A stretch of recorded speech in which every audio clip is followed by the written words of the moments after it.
Make it.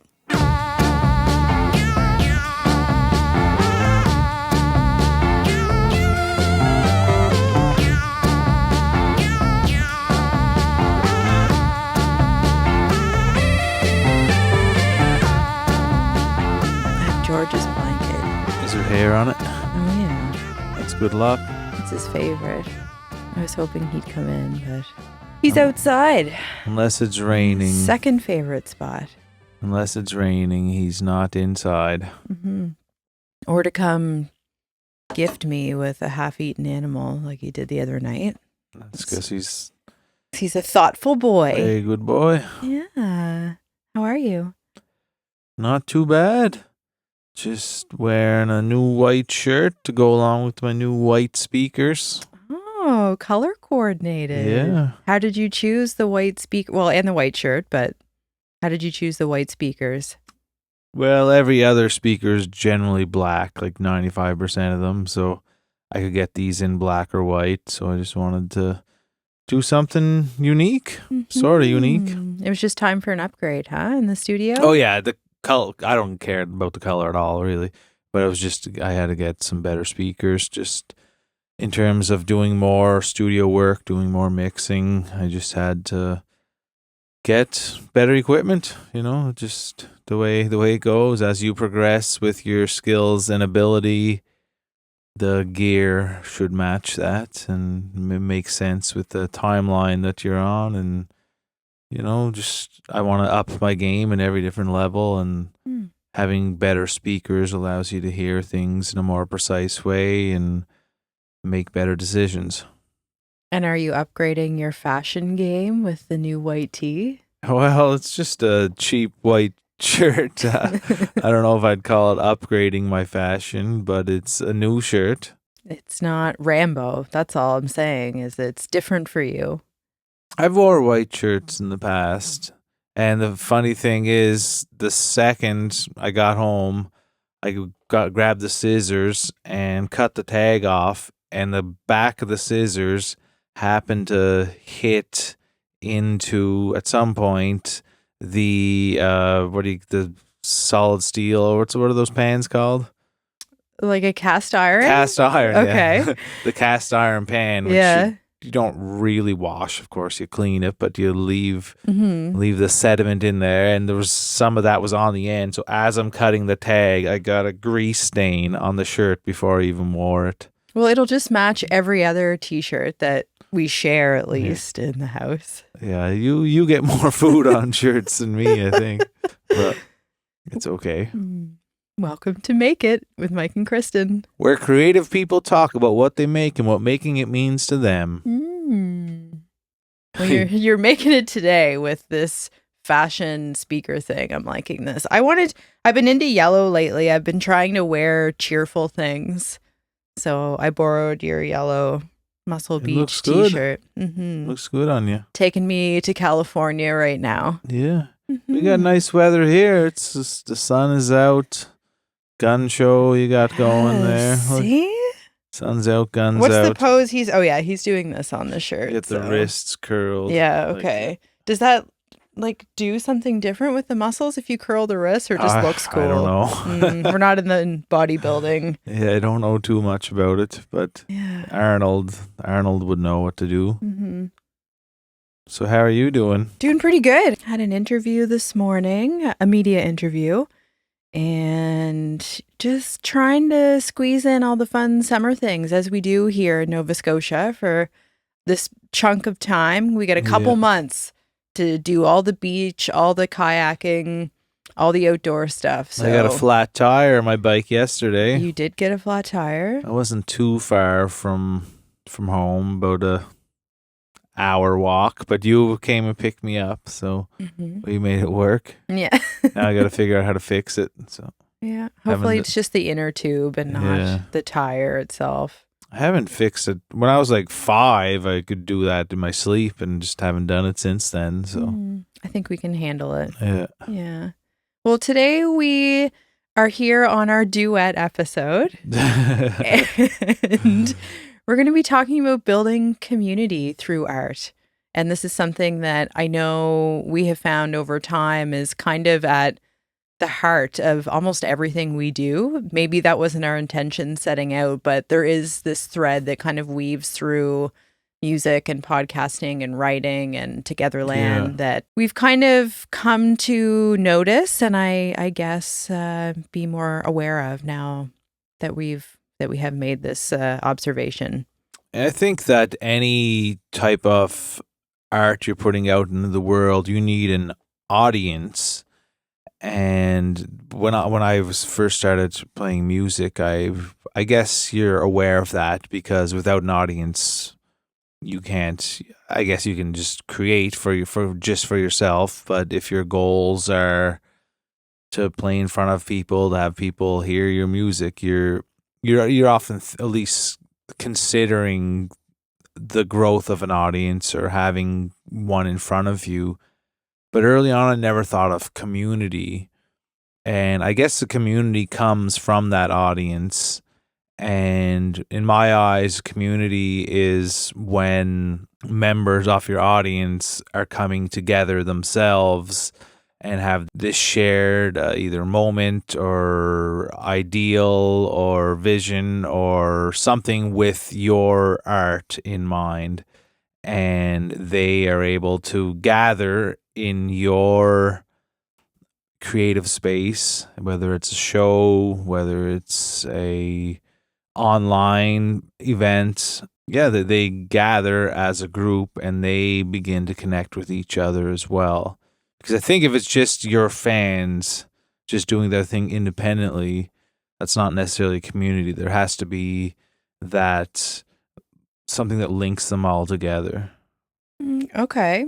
But you think a community comes from your audience? I think I think that's inevitable Mm-hmm. because those other people wouldn't find you or each other without what you're doing, and you are ultimately creating an audience with your art. Mm-hmm. I guess if we're looking at it through the lens of art making, then the audience can then transition into community. But lots of people out there have community or a sense of community without necessarily having an audience. People may just call it super fans as well. Yeah, but I'm saying, like, if your mom and dad go to bingo every week, it's not because they've made something and they have an audience. It's Yeah. because that's the community they belong to. But in the sense of art, Mm-hmm. of creativity, of someone creating something that they showcase to other people and eyes, ears fall upon that.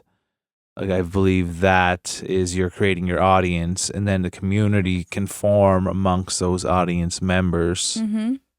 And I know it's maybe a little different with your gallery space, but ultimately, people are going there because of you, and they are meeting other like-minded people that share similar ideals, and then they begin to form bonds based around the collective love of what you've created. And having a physical space helps too. Yeah. And it's been interesting at Togetherland specifically. There absolutely has been a sense of community that has developed there, which I hoped all along that would be the case.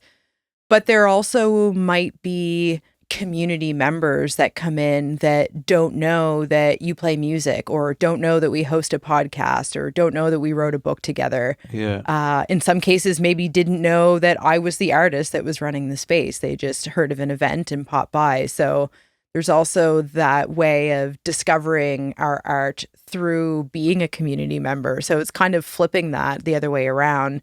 You would think that we're attracting them because of the things that we're making, but in some cases they have entered Togetherland and then become aware of the things that we make. What is Make It? Are you tired of paying too much for home and auto insurance only to then have to deal with somebody at a call center? Someone different each time you call who really doesn't understand your needs? Yes, I'm totally tired of that. But I happen to know the perfect person to solve this issue. Ryan O'Malley with Allstate Insurance has been serving the community here in HRM and across Nova Scotia for years. I know Ryan too. He provides tailored and customized home and auto insurance plans to help people save money and get the coverage that they need to protect the things that they worked hard for. He understands the local touch that Nova Scotians love and the service they should expect from an insurance professional. Ryan is also a senior sales agent at Allstate, which means he now has his own dedicated service agent, Carissa, to help better serve his clients. Fancy or what? And here in Nova Scotia, we know life can throw a few curveballs, like snowstorms in April, a rogue seagull with bad aim, or your drunk cousin backing into your shed again during a backyard lobster boil. These sound like personal stories, but all very relatable. Thank goodness for friends like Ryan. Reach out today to get your personalized quote for home and auto insurance. Call 902-210-1293 or email ROMalley, that's ROMALLEY @allstate.ca to speak directly with Ryan. Remember Goosebumps? Nothing like a spooky twist ending to get a kid hooked on reading. Meanwhile, I was deep in the world of Judy Blume, navigating life, friendship, and all the weird stuff we go through as kids. Books kind of built our creative brains. And that's why we're so proud to tell you about Halifax Learning, an organization that's been helping Nova Scotian kids build strong literacy skills for over 15 years. They're also this week's sponsor. Whether it's reading comprehension, fluency, or writing confidence, their evidence-based, research-backed programs get that coveted gold star. We're talking proven results for learners in grades 1 through 6. I also want to acknowledge their founder, Sarah Arnold, who is the kindest, most magical, driven human on earth. Sarah and her team offer a diverse range of expertise spanning education, psychology, and specialized teaching methodologies, empowering learners of all ages and abilities. Halifax Learning offers both in-person and online clinics, so kids can learn in a way that works best for them, at home in their pajamas or in a classroom with new pals. And let's not forget, literacy is foundational for creativity. Want to write a song, paint a story, perform a play? You need words. Reading well means making well. They have 3 local facilities in Halifax Regional Municipality and offer both after-school and summer programs. Yes, and I know that summer enrollment is happening now. On your journey to make it, this is where it starts. Reading skills unlock everything from self-expression to creative success. Halifax Learning believes every child has the potential to thrive. They're giving families the tools to unlock that potential. If you want your child to grow up loving books, building confidence, and maybe even becoming a future podcast host, /musician/gallery owner, head to halifaxlearning.com. That's HALIFAXLEARNING.com and check it out. Support local learning, support creative futures. Make it. It's the definition of community, if we just look that up. Okay, well, Because I think it's a shared space where people feel comfortable. I'm making this definition up right now, but a shared space, people feel, just... First thing that comes up is the TV show. Yeah. A community is a social unit, in brackets, a group of people with a shared socially significant characteristic such as place, set of norms, culture, religion, value, custom, or identity. Mm-hmm. Yeah, I like that definition that the internet provided. Yeah, thank you, internet. And art is able to sort of capture a lot of these things. Togetherland's unique in that it is based in a church. So at one point, that infrastructure was very much intended to be bringing people together. And while it's not a fully functioning church, it, in lots of ways, not only shares that value, but attracts people for that same kind of reason. We're not doing religious ceremonies, but we're doing art ceremonies and open mics and events and workshops and all of that serve the same purpose. So that's kind of cool. And religion, obviously, there's a million reasons why people initially went towards that, but having that community aspect of it was a big part of it. And less people are gathering. Well, I'm sure there's there's in certain spaces there's maybe more people are starting to go to church and that, but in the world we Mhm. exist in, I find less and less people are going to church, are finding, I guess, a safe space in the religious institute. So the events at a gallery like yours are just filling in this space.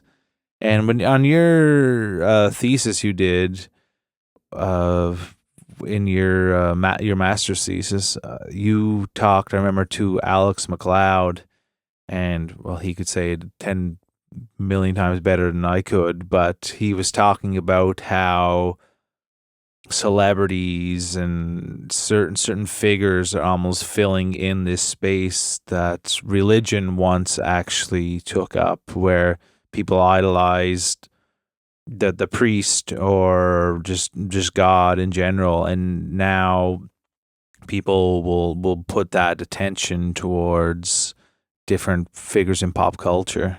Yeah, that's right. Worshipping those pop culture icons, he argues, has sort of replicated this behavior of gathering and celebrating a figure, having this in Yeah. common, I guess. But I would argue now, this interview I would have done with Alex and a number of artists was, I don't know, 20 years ago, maybe not quite, but a long time ago.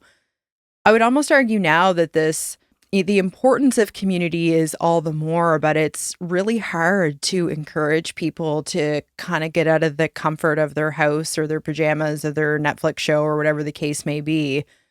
But once they're there, and we've witnessed this time and time again, so I feel confident in saying this, that once they're there, they do have this sense of belonging and connection, and they're meeting new people, and Yeah. that releases endorphins. But we are a little bit more resistant, I think, to join community, even though we know it's really healthy for us to have those social interactions. Yeah, we're a social species, and like we take it back thousands and thousands of years ago, when we would have had our small tribes where there's 20, 30, however many people, and we're working together to survive, to exist, to get food, to fight off predators. Like we are this so tight knit group of people that relies completely on each other to survive. And again, it's not like that at this current day and age, but we still need that community. It's hardwired into us Hmm. to have that sense of, yeah, no, someone has our back, or this person understands me. And I feel like creating community as an artist is probably the most important thing. And I am differentiating between audience and community.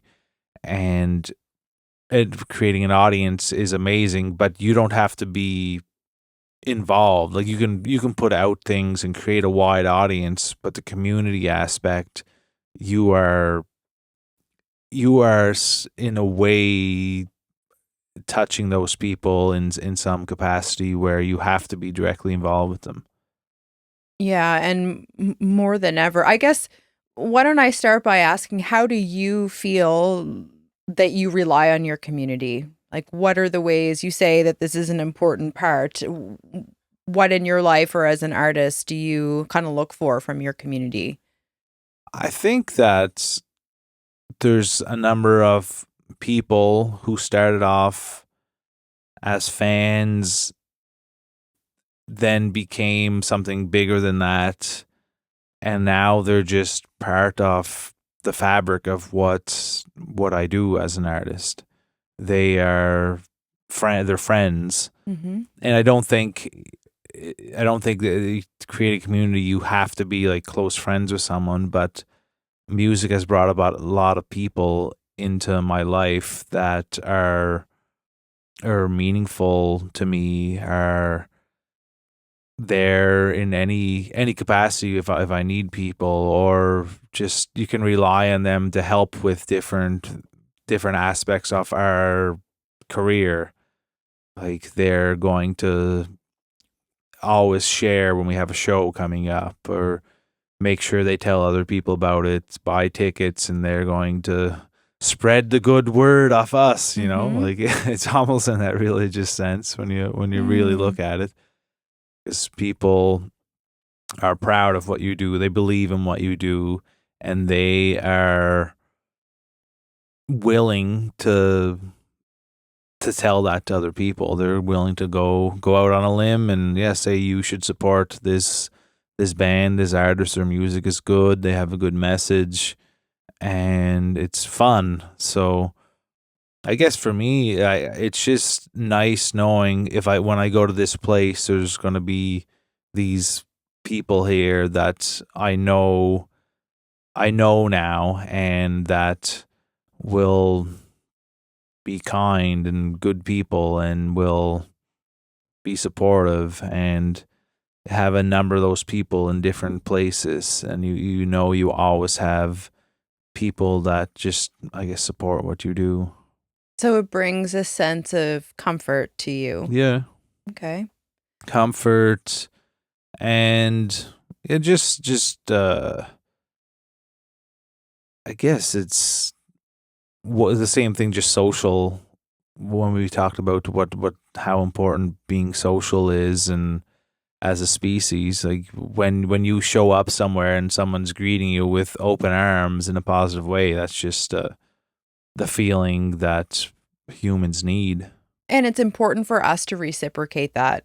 And this is something we talk about, that it's important for us to show up to a friend's show or an art opening, or tag them on social media, or be the walk the walk. I guess you can. It's pretty easy to get caught up in your own thing, like in all the little intricacies, and the get caught in the weeds off the job that we're doing. And but I think it is more important now than ever just to be connected with the people in your community. I think of two people are coming to mind for me, and I don't want to, we could this could be an hour of just us listing people that have shown up for us in sense of community, but in particular, two friends of ours, Sarah Moriarty and Bridget O'Donnell, who are avid listeners to the podcast and attend Togetherland all the time. But these are two women in my life in particular that live nearby, which helps in the examples I'm going to share. But I can't even count how many times that I have sent them a text and said, "Oh my goodness, I have an event. I need batteries." Bridget brought fresh mint to Blanche's show that we had because Blanche had forgot that for the Moroccan tea ceremony. Sarah Moriarty had a spare key to the gallery that she left for me the other day when we locked ours inside. There's just all these little examples that these are people that we met through creating artwork that now show up for us very much on a friend level. But without that sense of trust and reliability and feeling comfort to ask for help. That's a huge part too, I think, in building a trusting community. And think about when the Town Heroes did Isolation Bingo, the community you built for yourselves as a band, but how many people ended up connecting with one another and are now, going on road trips together. That's incredible. Yeah, that was during COVID, and we decided to do something online that I guess went along with our ideals and what we kind of were generally known for. And we're always trying to have fun and do, I guess, quirky things. And Bruce happened to have an old bingo ball set, I guess. As one does. Yeah. So, it became an online bingo, eventually became an online hot sauce bingo, where when certain numbers were called, Bruce had to eat wings with hot sauce on them, the same ones from Hot Ones. Hardest I've ever laughed. It was pretty funny. But that we were getting over 1,000 people on certain nights join in, and the comments, there'd be thousands of comments. Like that's this is like the most pure example of creating a community I've ever seen. And we didn't try to. This just kind of happened. We would get a boatload of people playing bingo for whatever prize we had. Sometimes we had actual good prizes, like people would donate, and sometimes it would be just a hat or something. And the comment section is where all these people started to to really connect with each other. Mm-hmm. And recognize one another's login name week to week. Yeah. Mm-hmm. And I guess everybody's there because in some way they know who we are or they know our music. So right there, they have one point of interest together. Right.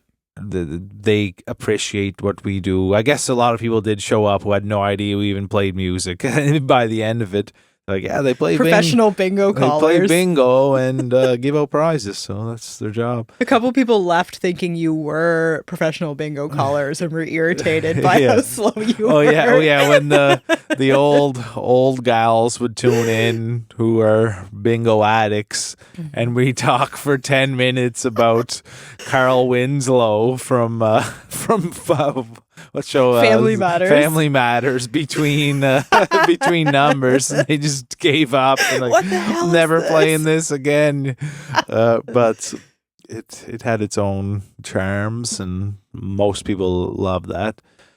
But I guess it's these people gathered because of this commonality of knowing who we are and liking our music, and then they start to recognize, every time this number's called, this person says this thing in the comment section, and I think that's funny. Oh, maybe me and this person will get along, or whatever it may be. So people started to become friends through this online community that was being created. And then when COVID ended, like after year of doing this, we did it for a pretty long time. Like, these people were friends. Like, it was something that I still can't even believe how well it actually worked in the end. Like, great friends have come from it for us, and then people outside of it are comrades now in different capacities. I have goosebumps because they're still friends. A lot of these people. I remember writing a blog about isolation bingo because it was kind of a phenomena that was unexpected and just so necessary at the time. People were lonely. Of course, we were all stuck at home, and you curated this space for us to connect internationally. Like, there were people around the globe that were looking forward to this. And I had friends that would FaceTime one another. So they were kind of in their little subgroup playing, quote, together. And it was really beautiful and such a good example of not ever imagining it would evolve into this massive place that people gathered. But there you go. And so many, you see the kindness of people in there too, and just how willing people are to help you out. Just, I remember, like, anytime me and Bruce needed anything, like, I remember working on a project, like, oh, anyone have a skill saw out there? And the next day, wake up, and I don't think we were allowed to meet people, but Scott McIsaac, a guy who was playing bingo, dropped off a skill saw outside the house for us. I'm like, how nice is that? And Scott also drove an oversized canvas to the gallery for me. He's done a lot and he helped us get table sets. Like, thank you, Scott. Yeah. But this is all, like, if we didn't have these people in our community, like, these connections wouldn't exist. And I don't know if it's possible to intentionally create community. I think it has to be an organic thing that develops. What do you think about that? Well, you and I both grew up in small towns. Me even more so. I mean, I grew up on a country back road, and so everybody knew everybody. Not all that different from Inverness, just to say the population was higher where you were from. But I was on the outskirts of town, it was just farmers. But this sense of community I found so inherent in who I was influenced by. All of the adults in my life that I learned from and looked up to absolutely behaved in that way of helping one another and bartering. There would be milk left on our front doorstep in exchange for maybe something we had to offer. I know our neighbor would use our farm field for his pregnant cattle in exchange for us tapping into his spring water. Things like that I think it was more perhaps even a sense of survival at one point. But it was very intuitive for you to know your neighbor and That was just a way of life. I think curating something is a little bit more challenging, but if anything has the ability to do that, it is art. Yeah. Music brings the people together is such a great lyric because it's true. And I think all kinds of different art forms. Think about being at a concert. I think of live music in particular, being at a show. And I've had moments at shows where I've looked around and everyone is so present. They're looking at the band, they're not looking at their phone, they're singing along to the lyrics, they're joyful, they're with their friends. It's a really palpable energy. And I don't know if that's unique perhaps to music or the music community or live music in particular. If I you're at think a theater performance, maybe you get that same live sense of presence. But I don't know. What do you think about the music being different? Well, I think you can bond over a sense of just love for the art in front of you. And music is very easy for this to happen because it's right in that exact moment and it does bring out big emotions in people. But when you're in a crowd and everyone loves a particular band that's performing, like the person beside you loves the song that's happening that you love, so you have that in common with that person, Hmm. and you just feel connected to everybody because for certain you have at least that one thing in common and probably a lot more. That's interesting because it kind of removes the differences in some of those circumstances. This is the first time I've ever really thought about this, so it's not a fully formed Yeah, thought. all these things are the first time I ever really thought about them in depth, to be honest. Yeah, well, that's how we do the Yeah, podcast. yeah, But I'm thinking about being at that watching a Town Heroes concert. Your audience is there. They all have in common that they love your music. So it doesn't really matter if somebody's a vegetarian or somebody voted conservative or somebody, doesn't like The Simpsons, whatever. yeah, Whatever you have in common or not is kind of irrelevant because you're there for that particular shared experience. yeah. And that's you're you're bonding. Like they say, trauma bonding. What's the opposite of that? Like good bonding. Yeah. Like Posibond. I'm sure it is. There is a term. Just maybe just bonding in general. Yeah. Maybe you don't need another word in front of it. Hmm. But I think any experience, and it doesn't have to just be music. Like something where you're maybe just visually taking it in is maybe harder. I don't know. Like an art show, people can go to a show and love it, and I guess if there's other people in there at the same time as them, the same thing can happen. But Hmm. music is like a live show. Everybody's there at that exact time, witnessing the exact same thing. At an art show, like people are walking in different directions, and you could bond with someone who happens to be beside you at the right time, at the exact time you're looking at the same painting, and you have like, oh, look how cool this is. And so I think music, and maybe theater, movie, like Hmm. in watching something in a theater, Hmm. I think when everybody's focused on the same thing at the same time, that effect can happen. And it certainly can with visual art. It just, again, it's not the way that it's portrayed, the way that it's showcased isn't necessarily for a large group at the exact same time. Hmm.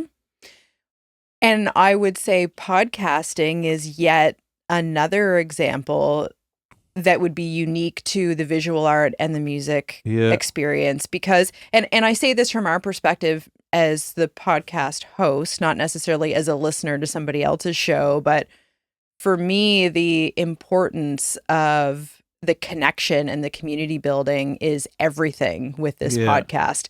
You're considering your audience and your listeners and your downloads and the business sides of things, but we have always been very transparent because it's so deeply sincere that the purpose behind us podcasting is the people that we get to bring into the studio. I know it's just you and I for our duet episode right now, which is part of the strategy and part of you and I connecting as well and having these conversations. But the podcast is unique in that we get to have this shared experience kind of in isolation with a guest, and then we get to share it with Yeah. our broader community they're sharing it with their community, cross-pollinating in some instances. But we also make a point to continue those relationships among those guests. So we've had podcast parties each year. We're due Yeah. for year 3. Yeah. But we might also recommend, oh, you should hire this person, or you should check out this book, or this musician, or let me get you on this other podcast because you were such a great guest. So there's kind of the continuation there that's unique to other Yeah. forms of art as well. Yeah, it's definitely different than music or visual art even. Because people might listen to this episode this week, they might listen to it in 7 years Yeah. too. But I think that, like any art, people become fans of a particular, say, podcast. They're listening to it independently, but they could meet someone out in the world who they find out also listens to Make It, and then they can bond over that. Mhm. And there's not like, well, I'm sure certain podcasts have gatherings of people for fans of that podcast, where maybe some of the bigger ones in the world have conferences or whatever. Mm-hmm. But we're gonna have a Make It conference. Yeah.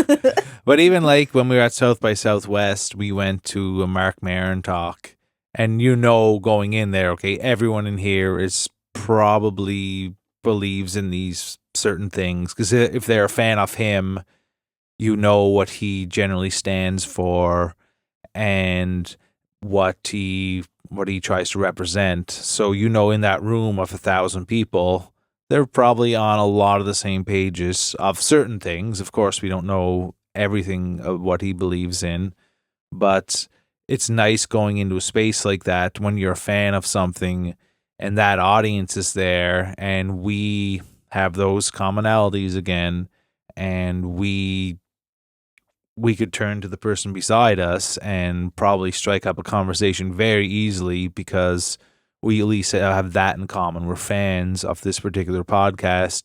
We know, and again, he's very open about his political ideas and what he stands for. So we know that about him, and usually people who vocalize those opinions, we kind of know where they stand in certain ways. Of course, everyone's different, but in that room, like, I knew generally what everybody in there stood for in some capacities, and that was a very comforting thing. Yeah. Like, that's an amazing, like, he's up there saying some controversial things in some people's eyes, and everyone in the room is dying laughing because we think it's hilarious, because we follow him and are fans of him and know these are the types of things he's going to say.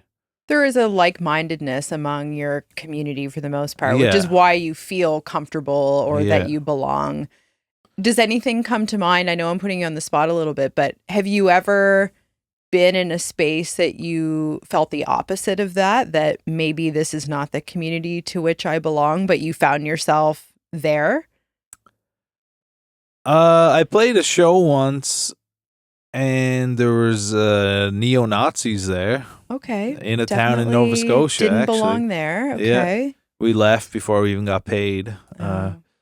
And the not good thing, or, well, I don't know if it's good or bad, but they loved our music, which was weird. Interesting. Because I mean, that's an extreme example, I suppose, but I'm also thinking that sometimes it's important to expose ourselves, at least, to people that do think differently than us, because you can get so down. Not those opinions. Not those though. people, sure. But you know what I mean. Yeah, of it course. sometimes can. I feel like there's a level of comfort and belonging that is very important to our well-being, but that if we get so attached to that, we have our blinders on to be open-minded to what other communities perhaps are sharing and advocating for that could be important as well. I guess there's some forms of art, whether it's a band or visual or whatever it may be, where people are so into it and I'm not. And I guess there's those types of examples where I'm like, I just don't get it, or Yeah. I'm just not on the same page as you. I've never, other than that past example I stated, I don't think I've ever been like, oh, this is going to be awesome. I'm excited to be in this particular group, and felt like let down completely Right. or like an outcast. Mm-hmm. Maybe there are examples and I just can't think of them, but Yeah, do I you have know. any? It's hard when you're put on the spot like that without being able to think about it. I'm recalling, was it Vienna that we went to the Museum of Modern Art and saw Yeah. the performance art piece there, Yeah. which we absolutely loved. I wouldn't say I was uncomfortable in any way, but we were laughing hysterically about something that I don't know that it was necessarily intended to be funny from the creator. The idea of performance art is that the audience responds however they like, and that's the whole point. So, I mean, there's a little bit of flexibility there, but just to say it wasn't necessarily something we would make or typically go to, but I absolutely loved it because it was so memorable and impactful and wildly different from anything that we had ever done before. Yeah. So that was us being immersed in a new art community, really, that we knew nothing about. And while I was aware that I didn't know a whole lot about that art form, I enjoyed that it kind of opened my mind to something completely different and hilarious. Well, I think it was just pouring like dry rice down their pants or something. Yeah, and then the guy with the tree branch was like slapping the rice in the pants. It will always be hilarious to me. Yeah. And there's another woman who walked in and she was smirking too. Like, Yeah. But I don't think Probably watching us Yeah. killing ourselves, like crying, laughing. We then became the performance art at one Yeah. point. I don't know what. I guess it is a unique medium where they're just doing random shit, and I guess there's probably some performance artists who are amazing at what they do, but you hear people saying, "Oh, a 3-year-old could make that."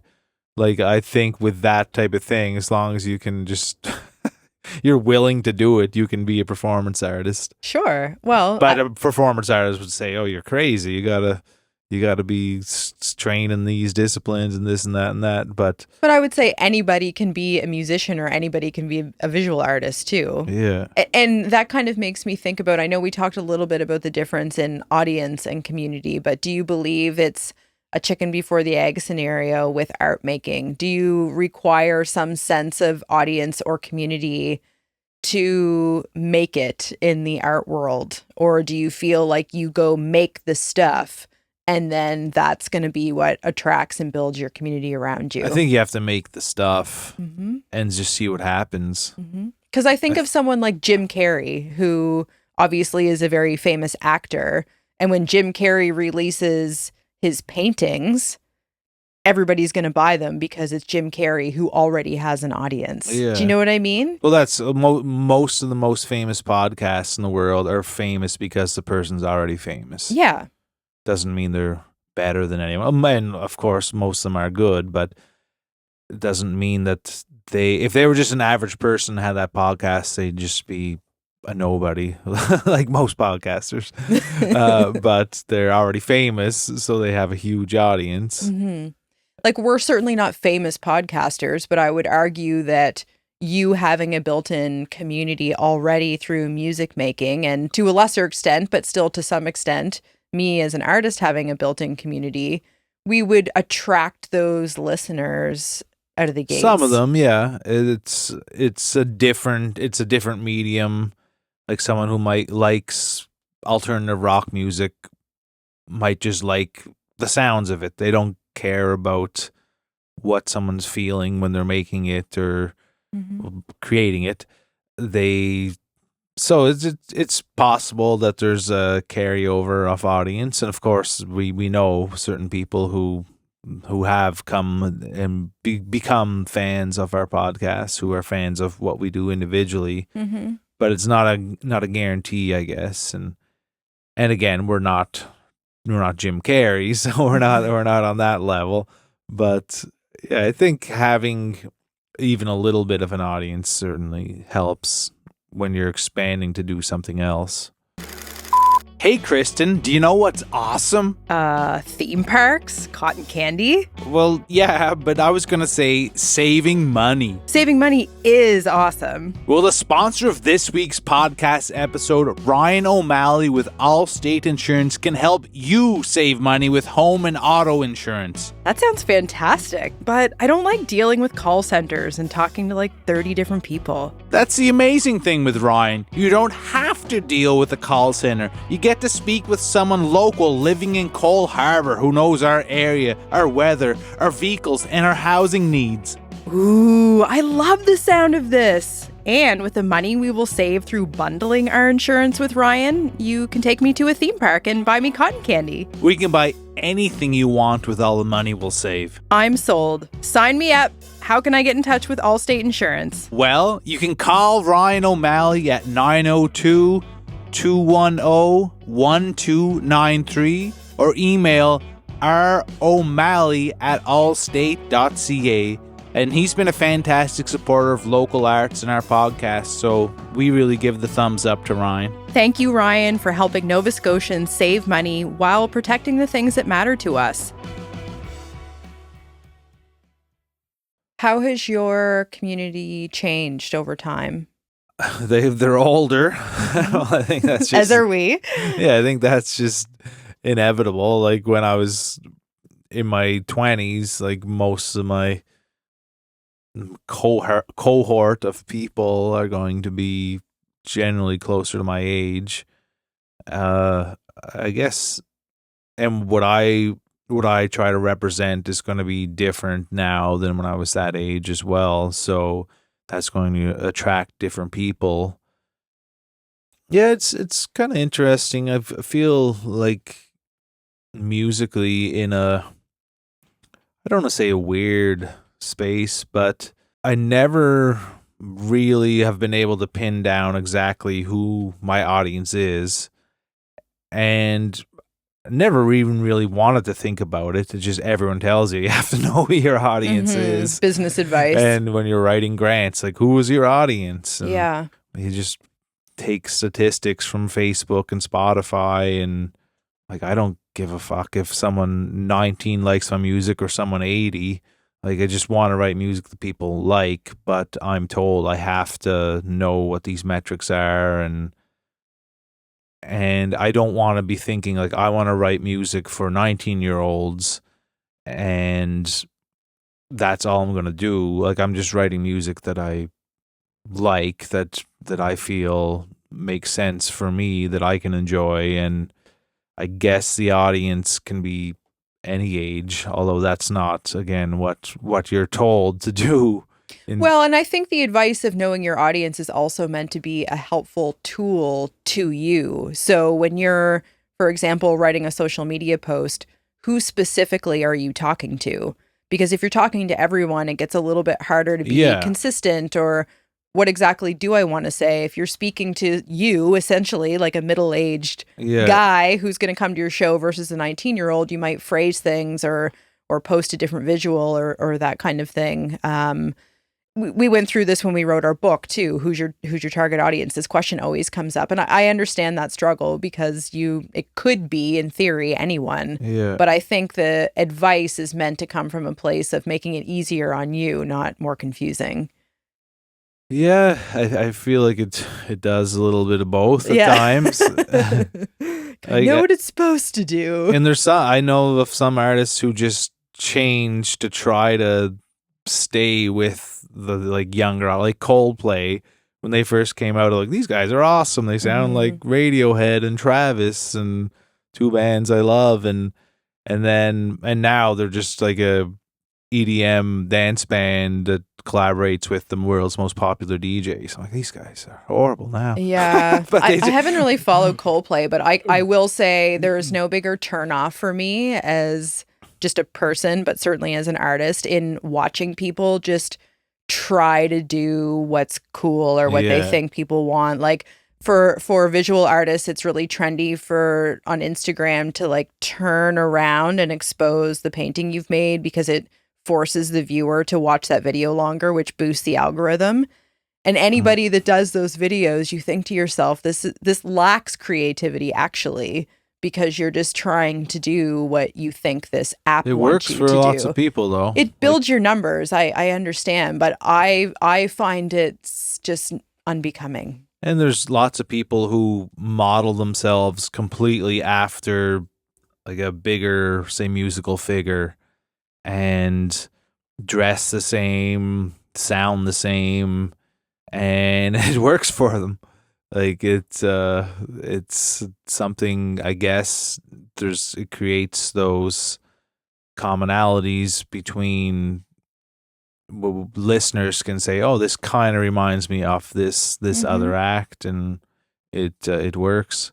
So not for everybody, but I feel like there's a lot of people who aren't that original, and they just try to be like other people, and some people don't mind that. I guess all art is some form of replication, of course, to some extent. So there's that too. There's that perspective too. Yeah. Yeah.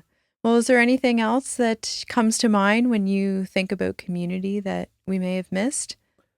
Yeah, I think it's amazing that we do have communities. You have an amazing community at the gallery. Every open mic, we know the group that's going to be there, and that is our community, and how they're friends now, how everybody gives each other a hug, and there's just when you see things happening outside of what you do, when you look out in the crowd and you see two people having a drink who were brought together because of what you do or something, it's amazing, and I feel very lucky to have, I guess, both the opportunity and the ability to create that, and fortunate. Like, again, I don't think it's anything you can plan. I think you just have to do what you do and be out in the world, be open to meeting people and seeing where it goes, and be kind and just be a good person, and that can create all these ripple effects around you. I don't know if there's a higher compliment than somebody telling you that your art brought them together, or brought them to a space that they feel as though they belong. So we'll just keep producing and doing what we do, and encourage everybody out there that's trying to make it to do the same, because you never know who will listen to this podcast years from now, or the song that you put out there, or the print online.